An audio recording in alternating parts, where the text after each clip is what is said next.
साथ संगत जी, प्रेम और सत्कार से कहना जी, धन निरंकार जी। अक्सर हम गांव से ये प्रश्न उठता है कि बिस्तर पर खाने वाले लोगों के साथ होता है बहुत ही बुरा दुष्कर्म। क्या सच में ऐसा होता है? आइए निरंकारी विचार के माध्यम से समझते हैं, जिसे हम समझेंगे कि बिस्तर पर खाने वाले लोगों के साथ बुरा होता है या फिर आखिर कहते हैं कि सपने भी बुरे बुरे आते हैं। एक कहानी के माध्यम से समझेंगे, जिसे हम पता कर ही पाएंगे कि बिस्तर पर खाने से क्या होता है। वीडियो को लास्ट तक देखिएगा। वीडियो को छोड़ कर देखने की गलती न कीजिएगा। चैनल पर नए होंगे, चैनल को सब्सक्राइब कीजिएगा। यह कहानी कृष्णानगर गांव में एक संपन्न परिवार रहता था। इस परिवार के मुखिया थे महेश और उनकी पत्नी राधा। महेश एक व्यापारी था और राधा एक शिक्षित और समझदार महिला थी। उनके दो बच्चे थे, एक 15 वर्षीय अंश और 10 वर्षीय नामक एक परी। यह परिवार आधुनिक था, लेकिन एक बुरी आदत ने उनके जीवन को प्रभावित करना शुरू कर दिया था। यह कहानी ऐसा है जिसे सुनने मात्र से ही आपके अंदर की रूह कांप उठेगी। वीडियो को लास्ट तक देखिएगा। यह परिवार आधुनिक था, लेकिन एक बुरी आदत से उनके जीवन को प्रभावित कर दिया था। उनका शुरू कर दिया था कि परिवार के सभी सदस्य अक्सर बिस्तर पर ही खाना खा लेते थे। लोगों ने टीवी देखते हुए बिस्तर पर खाना खाने की आदत बना ली थी और महेश अक्सर अपने काम के कारण थकावट महसूस करते हुए बिस्तर पर खाना पसंद करता था। महेश और उसका परिवार सोचता था कि बिस्तर पर खाना खाने से समय की बचत होती है, लेकिन धीरे धीरे इस आदत ने उनके जीवन में समस्या पैदा करनी शुरू कर दी। बिस्तर पर खाना खाने की वजह से सभी के पेट की समस्या होने लगी। अंश को अपच और गैस की शिकायत रहती थी, जबकि परी बीमार और बार बार बीमारी उसे घेरी रहती थी। बिस्तर पर गिरा हुआ खाना चींटियों और कीड़ों को आकर्षित करने लगा। इससे घर में गंदगी बढ़ गई और शांति भंग हो गई। राधा ने महसूस किया कि बिस्तर पर खाना खाने से परिवार के सदस्यों के बीच बातचीत कम हो गई। हर कोई अपने कमरे में बंद होकर खाना खाता था और पारिवारिक समय खत्म हो गया था। गांव में सतगुरु निरंकारी मिशन के संत, जो कि सत्संग कराने के लिए आए थे, पूरे गांव में उनकी चर्चा थी। राधा को लगा कि सतगुरु से मिलने से शायद उसे अपने परिवार की समस्या का समाधान मिल सकता है। सत्संग के दौरान सतगुरु ने कहा, जीवन में अनुशासन और आदर का पालन जरूरी है। भोजन का स्थान रसोई या भोजन कक्ष है, बिस्तर नहीं। जो लोग बिस्तर पर खाना खाते हैं वे अपने जीवन में अशांति और अस्वस्थता को बुलाते हैं। सतगुरु ने बताया कि बिस्तर पर भोजन करने का क्या दुष्परिणाम हो सकता है। बिस्तर पर भोजन करने से शरीर का पाचन तंत्र सही ढंग से काम नहीं करता। यह आलस्य और बीमारियों को जन्म देता है। जहां आप सोते हैं वह स्थान शांति और आराम के लिए होता है। वहां भोजन करने से वह स्थान अशुद्ध हो जाता है। भोजन का समय परिवार को जोड़ने का समय होता है। अगर आप इसे अलग अलग बिताते हैं तो रिश्तों में भी दूरी आ जाती है। सत्संग के बाद राधा ने महेश को सतगुरु के विचार बताए। महेश ने शुरुआत में इसे हल्के में लिया, लेकिन कुछ ही दिनों में चीज़ें और बिगड़ने लगी। एक रात महेश ने सपना देखा। उसने देखा कि उसका परिवार एक अंधेरी जगह में बैठा है। वहाँ बिस्तर पर हर जगह खाने के टुकड़े बिखरे थे। चींटियाँ, कीड़े और गंदगी ने पूरे कमरों को घेर लिया था। अचानक एक आवाज़ आई, तुमने भोजन का आदर नहीं किया है। तुम्हारे कर्म अशांति और बर्बादी की ओर ले जा रहे हैं। महेश डर गया, डर के मारे जाग गया।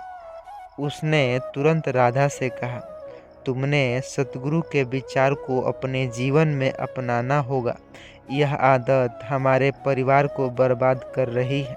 महेश ने परिवार के साथ बैठकर और घोषणा किया कि अब से कोई भी बिस्तर पर खाना नहीं खाएगा। उन्होंने भोजन के लिए अलग से एक कक्ष तैयार किया, जहां परिवार के सभी सदस्य साथ बैठकर खाना खा सके। धीरे धीरे उनके जीवन में सकारात्मक बदलाव आने लगे। स्वास्थ्य समस्या कम हो गई, घर की सफाई और शांति भी लौट आई। परिवार में जो कि सदस्यों के बीच प्यार और समझ बढ़ गई। महेश ने अपने बदलाव की कहानी गांव के अन्य लोगों को भी साझा किया। सतगुरु के प्रवचन को सुनने के बाद गांव के कई परिवार ने भी अपनी आदतें बदल ली। गांव के लोग सतगुरु के विचार को अपनाने लगे और जीवन में अनुशासन और शांति का महत्व समझने लगे। महेश ने अपने परिवार के साथ सतगुरु से मुलाकात की। उसने अपने बदलाव की कहानी आशीर्वाद के साथ सुनाई। सतगुरु ने कहा, तुमने सही समय पर अपनी गलती को स्वीकार किया है, सुधार किया है, मार्ग अपनाया, यही सच्चा धर्म है। महेश की कहानी गांव के हर व्यक्ति ने सीखा जीवन में अनुशासन और आदर का कितना महत्व है। बिस्तर पर खाना न केवल स्वास्थ्य के लिए हानिकारक है, बल्कि जीवन में और बुरी ऊर्जा को भी आमंत्रित करता है। साथ संगत जी, प्रेम और सत्कार से कहना जी, धन निरंकार जी। यह वीडियो लोगों तक व्हाट्सएप के जरिए शेयर कीजिएगा। चैनल पर नए होंगे चैनल को सब्सक्राइब कीजिएगा। और साथ ही आइए जानते हैं एक बात कि मरे हुए व्यक्ति की 3 चीज़ें हमें कभी अपने जीवन में नहीं लेने चाहिए। आइए समझते हैं। मरे हुए व्यक्ति की 3 चीज़ें कभी नहीं लेनी चाहिए। क्या यह बात सच है? क्या सतगुरु भी मानते हैं? आइए जानते हैं। वीडियो को छोड़ कर देखने की गलती न कीजिएगा। आइए यह एक कहानी के माध्यम से समझते हैं कि क्या मरे हुए व्यक्ति की 3 चीज़ें लेने से हम पे क्या असर पड़ सकता है, हमारे जीवन में विपत्ति आ सकते हैं। आइए एक कहानी के माध्यम से समझते हैं, जिस कहानी को सुनने के बाद आपके जो हृदय है कांप उठेगा। चलिए वीडियो के तरफ चलते हैं। साथ ही चैनल पर नए होंगे चैनल को सब्सक्राइब कीजिएगा। राजपुर नामक एक छोटे से गांव में रघुनाथपुर नामक एक किसान रहा करता था। वह अपनी पत्नी सुमित्रा और 2 बच्चों के साथ एक साधारण जीवन जीता था। रघुनाथ मेहनती और ईमानदार व्यक्ति था, लेकिन एक बात उसे हर किसी से अलग बनाती थी।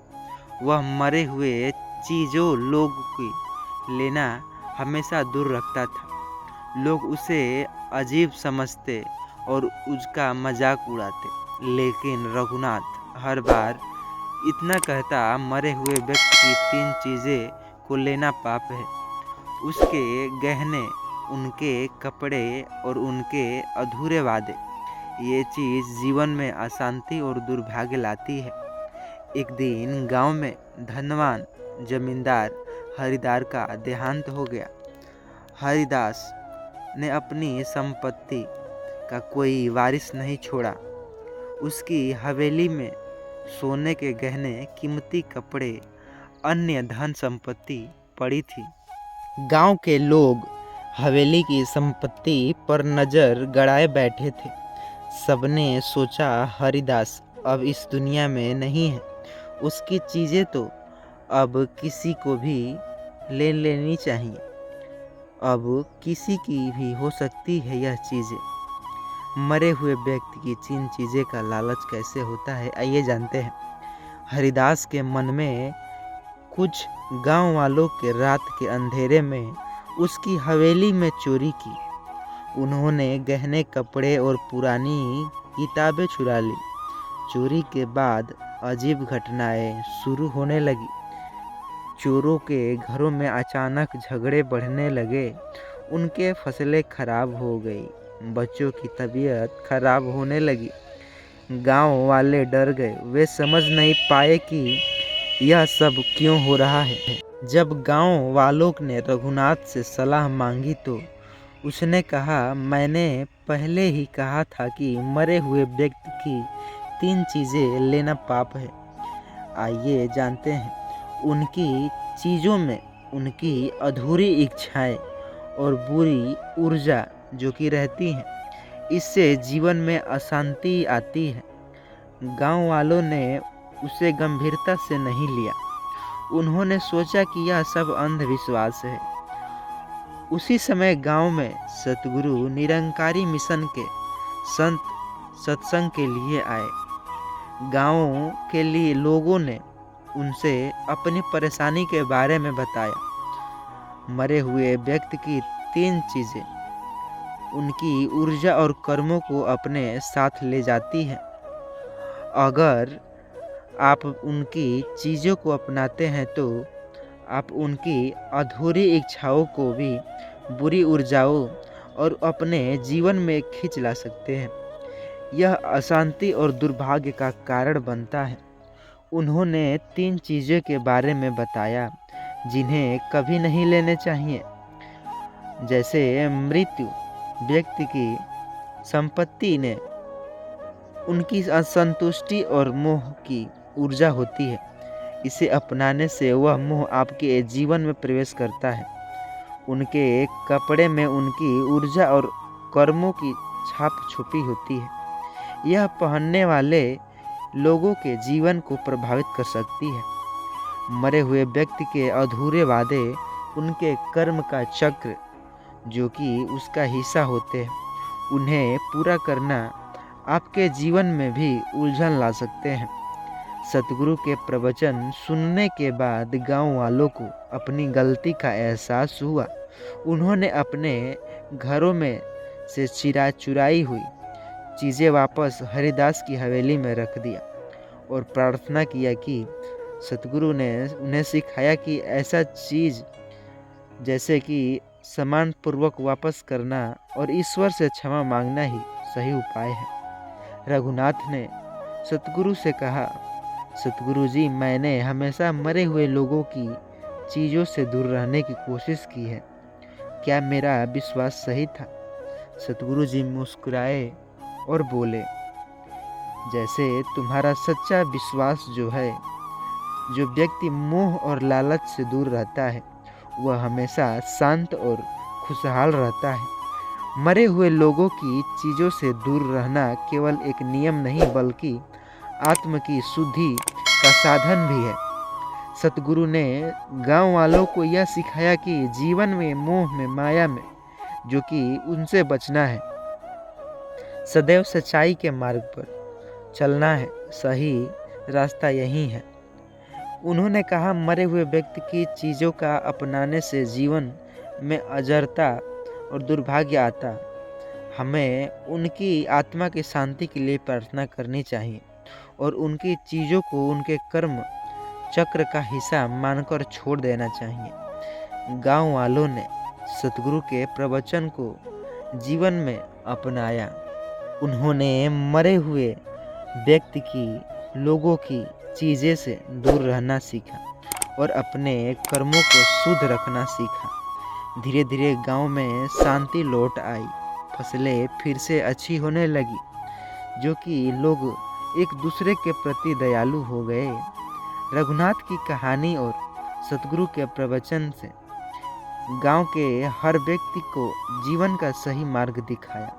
उन्होंने समझ लिया कि मरे हुए लोगों की चीज़ों से दूर रखना केवल एक नियम नहीं बल्कि आत्मा है, समाज की शुद्धि का माध्यम है। मोह और लालच से बचें। मरे हुए व्यक्ति की चीज़ें उनकी ऊर्जा और कर्मों को वाहन करता। जैसे जीवन में शांति और सुख के लिए ईमानदार और सच्चा का पालन करें। सतगुरु के प्रवचन जीवन को नई दिशा और प्रेरणा देती है। यह कहानी हमें यह सुनने के बाद हर व्यक्ति के जीवन में मोह माया से बचना और सतगुरु के विचारों से अपनाने के लिए प्रेरित होना। साथ ही यदि इस चैनल पर नए होंगे, चैनल को सब्सक्राइब कीजिएगा। और मजबूरी यह कहानी गहरे भाव और शिक्षाओं से भरी है और आशा करता हूँ यह आपको दिल को छू देगी हो। इस वीडियो को व्हाट्सएप के जरिए लोगों तक शेयर कीजिएगा ताकि हर वो इंसान मरे हुए व्यक्ति की चीज़ें से दूर रह सके।